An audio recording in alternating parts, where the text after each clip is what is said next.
There have been theories already proposed for why these precipitation bands are located near the equator. Whenever you say theories, that means we are still not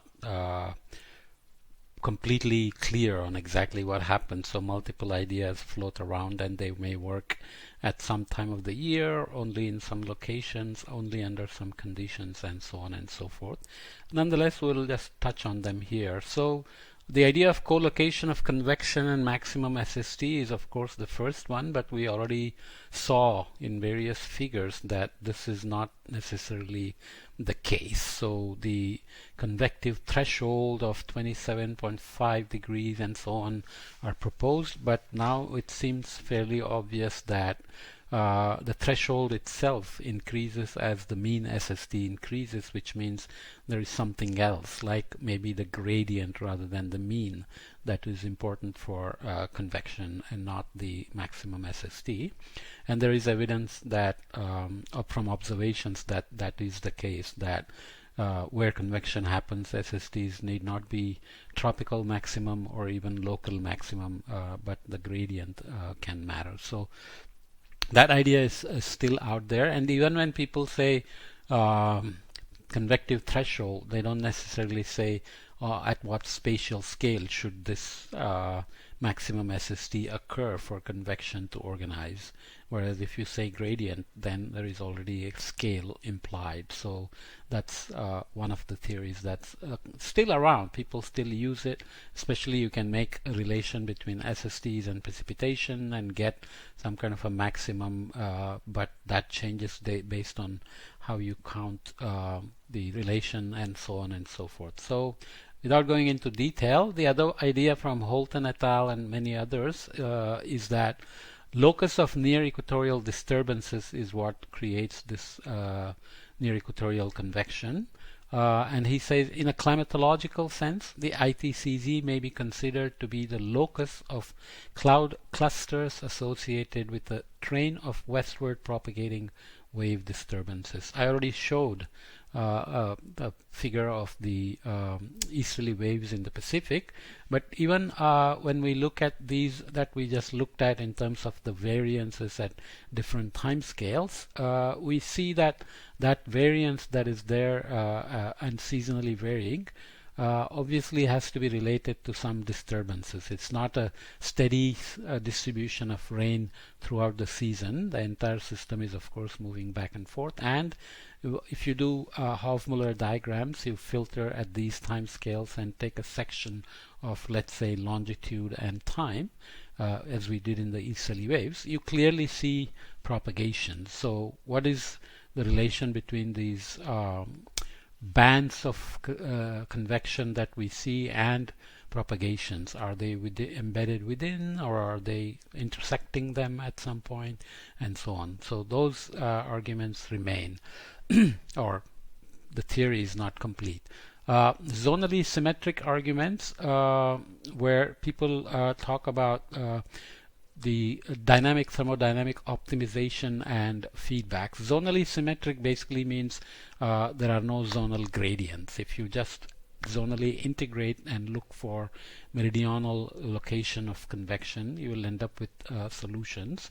And Charney was the first one to talk about dynamic thermodynamic optimizations and feedbacks, where for example we'll come to the Eastern Pacific, where the off-equatorial location of convection will drive winds which will end up causing upwelling by Ekman divergence on the equator, which basically reinforces the convection of the equator.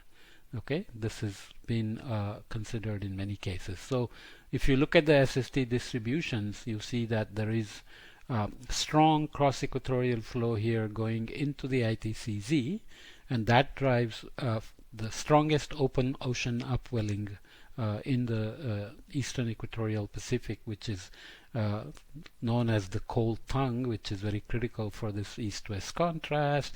The warm pool is over here, and that changes on El Nino timescales and seasonal timescales and so on and so forth. There is a somewhat similar east-west structure here, but not so obvious as here because the West African continent here creates fairly warm temperatures, sea surface temperatures in the Gulf of Guinea, and of course the Indian Ocean has the strongest upwelling off of Somalia during the June, July, August monsoon season. During the other seasons you can see that unlike the Eastern Pacific and the Eastern Atlantic, Eastern Indian Ocean doesn't have upwelling, so we'll look at that a little bit more. So there you are. If you have strong ITCZ and convection located to the north, you end up with a strong upwelling and cold sea surface temperatures here, high sea level pressure, and of course you have the subtropical gyre on the other side, and so on. So you can see that feedback story is good, but does that work everywhere? Does it explain, for example, the convection over here on the Western Pacific on the equator? Wallace and Mitchell and Wallace in 1994 put out a nice seasonality of the coupled ocean atmosphere interactions that can explain at least the feedback between the ocean processes and the convection that's off the equator. So they looked at the eastern and western sectors. This is for March, April, May. So they split the year into different phases. So this is the annual cycle. So you have the ITCZ movement being shown here. So you can see that there is a clear cross-equatorial extension of the minimum OLR in the March spring-summer season, and then the following year. So 2 years are shown here for completion. And in the eastern sector, you have the ITCZ off the equator, which propagates towards the equator in the winter months as the sun goes south and the ITCZ shifts north, and that's the other cycle, the same one repeated there. Okay, so they looked at the sea surface temperatures. You can see again the sea surface temperature character in the eastern and western Pacific are also different. This one is looking at the eastern Pacific and the Atlantic. So you have annual cycle where the strong upwelling season cools the temperatures and the spring months warm the temperature. This is basically in the deep tropics, 4 north, 4 south. So ITCZ tends to be kind of towards the north of that, whereas the Atlantic has more complicated structure because it tends to touch the equator here clearly during the spring months and then goes north during the summer months. So it is doing a tilted movement back and forth, which affects the ocean processes and the coupled feedbacks. Okay, so they talk about this process here where the ITCZ and the low LR sitting here for March and May difference, and you have the meridional flow across the equator creating upwelling and cold temperatures here and converging into the ITCZ. This is showing basically OLR and vector surface winds, SST and vector winds, and pressure and vector winds. So I'm not going to go into the details, but this is another way of looking at coupled feedbacks. Okay, so those are the main theories that are already out there in terms of why ITCZ or the convection is close to the equator. As I said, when you have multiple theories, it typically means there is no complete agreement as a whole.